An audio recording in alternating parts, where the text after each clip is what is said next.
Hey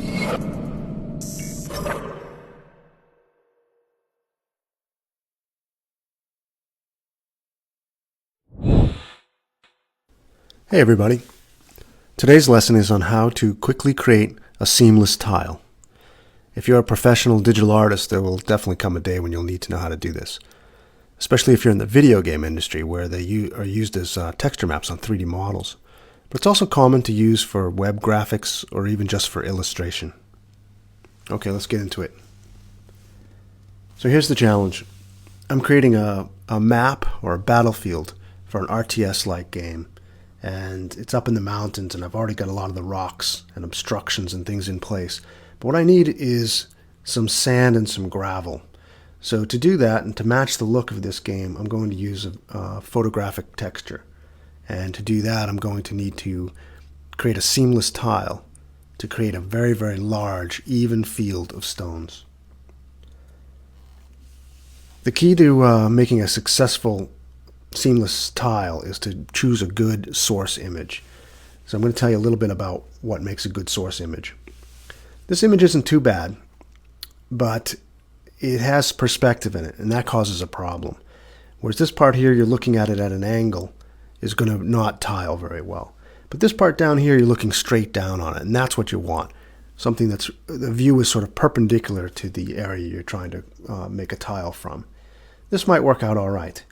It also has even lighting. It looks like an overcast day. That's probably a good thing. And what you want to avoid is some of these figural elements here, because when you tile them and they repeat, they'll just pop. Your eye just goes right to it.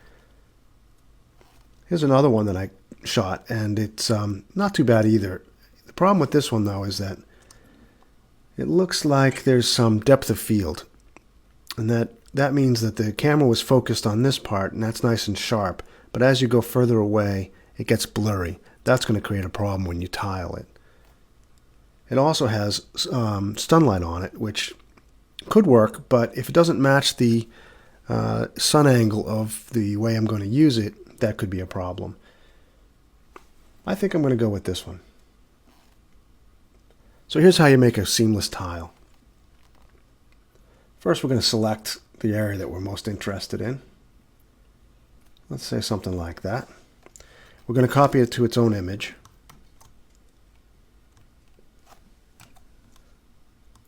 Can name it later. Now I know that's going to be way too big. Yeah, that's huge. It's important to get the scale right whenever you're using, especially photographic textures, but whenever you're using textures, you really got to think about the scale and make sure you get those scale just right, because that really blows it. So I'm going to set this, I'm going to take a guess and say maybe 300. Yes, I have a cold. Okay, so let's take a look at this thing. Okay, let's make a tile right now and just see how it looks. So to make a tile, you select it, come to Edit, choose Define Pattern. I can name that later. And so to test it, I'm going to create a new image just to test it. And I'm going to fill it. So to fill, it's under Edit, Fill, but it's also Shift F5. I'm going to use the Shift F5. And you set that to use a pattern. If it's something else, you set it to Pattern. And the custom pattern, you get to pick. The one you just made, let's see, this is probably off screen, huh? I won't drag up. There we go. So the last pattern you made is going to be the last one on the list. So you select that, hit OK. Okay, so that looks terrible. And you can see these seams. So that's what we really want to try to figure out how to get rid of. Here's how you do it. Let's go back to our tile. First, let's crop it a little tighter to get rid of this part.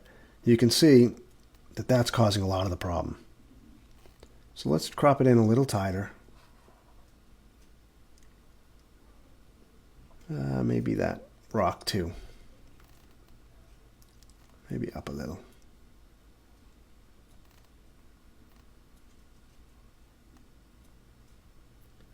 I think that looks pretty good.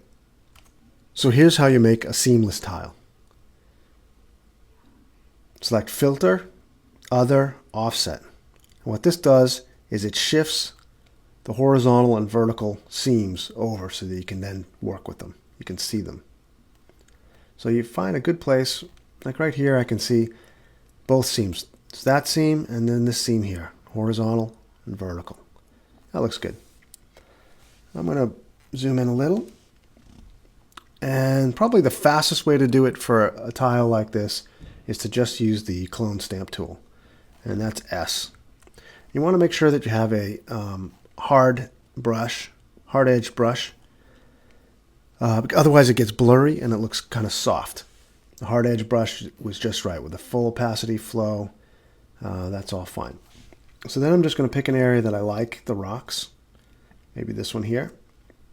And I'm going to start painting that in. I'm going to try to paint in such a way that I don't create any, obviously, half rocks. That's a little tricky. It's not too bad.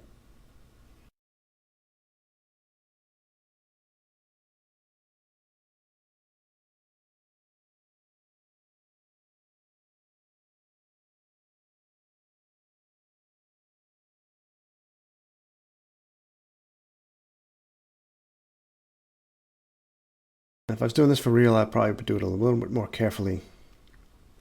I just want to show you the process.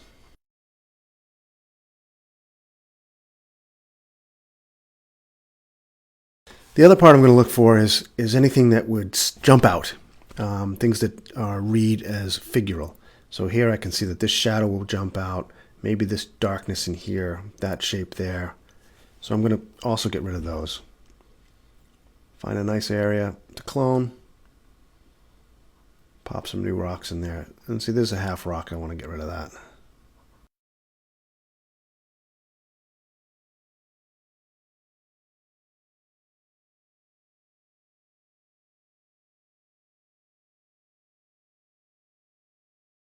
It's good to use samples that are from opposite ends of the image so that your eye won't see them quite as easily.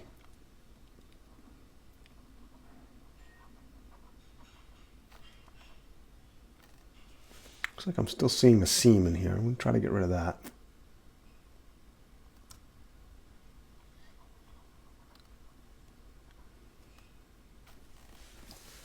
Okay, that looks pretty good. So you usually need to do it again to make sure you didn't miss anything. Often there's another one. Right, there's still some there.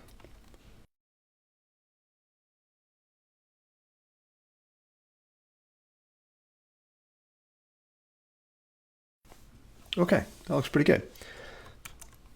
Select it all, edit, define pattern. This time I'm going to name it.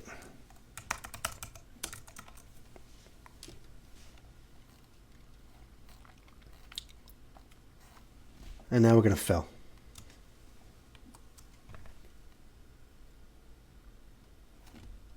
Select the new pattern, hit OK.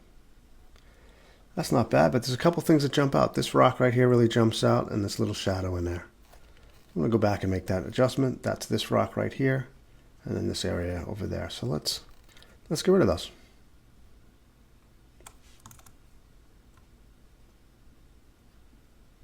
I'm looking for a place I haven't used yet. Maybe this one.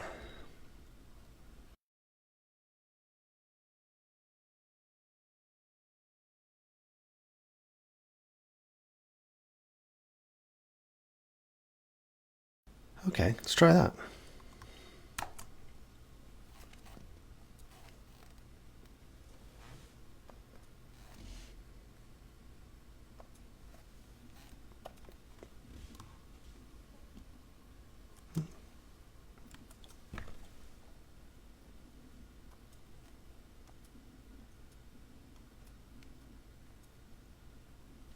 That's better. That'll work fine. And that's pretty much all there is to it. In the next video, I'm going to show you how to apply that, how I apply that in this battle map. And then I'm also going to show you some tips and tricks for doing things that are a little bit more difficult than the one we just did. Thanks a lot.